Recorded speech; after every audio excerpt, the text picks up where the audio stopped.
মা শুনছো, আজ একটা জিনিস বানাবো, খাবে? খাবো, কিন্তু আজ তো আমার একাদশী। হ্যাঁ জানি জানি, একাদশীতে খেতে পারবে এমন জিনিসই তো বানাচ্ছি আজ।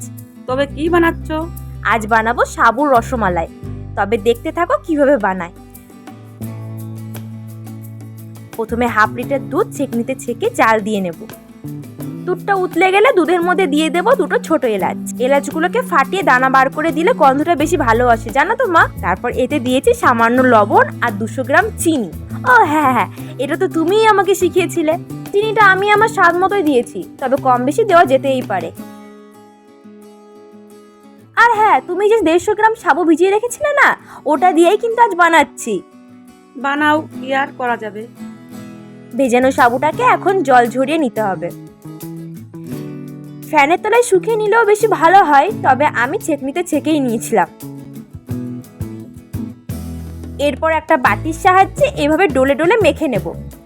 সাবুটা প্রায় আঠালো হয়ে আসলে সামান্য লবণ দিয়ে আবারও মেখে নিয়েছি। এবারে হাতে সামান্য ঘি লাগিয়ে গোল গোল মণ্ড পাকিয়ে নেব। ঘি কেন দিয়েছি জানো? কেন? যাতে সাবুর আঠালো পেস্টটা হাতে লেগে না যায়। এইভাবে সবগুলোকে গোল গোল করে নেব।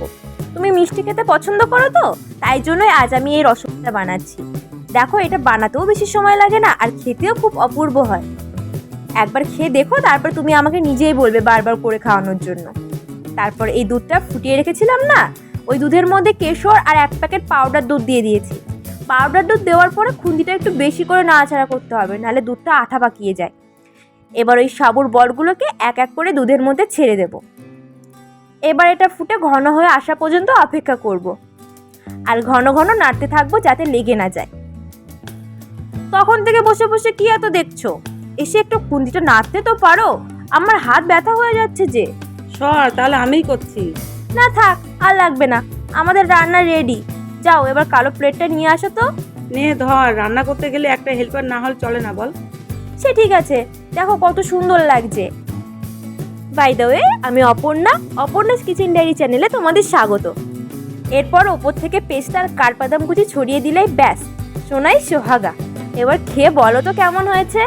সত্যি দারুণ হয়েছে। আমাদের রান্নার রেসিপিটা ভালো লাগলে লাইক কমেন্ট শেয়ার করে পাশে থেকো। দেখা হচ্ছে নেক্সট ভিডিওতে। এবারের মতন টাটা।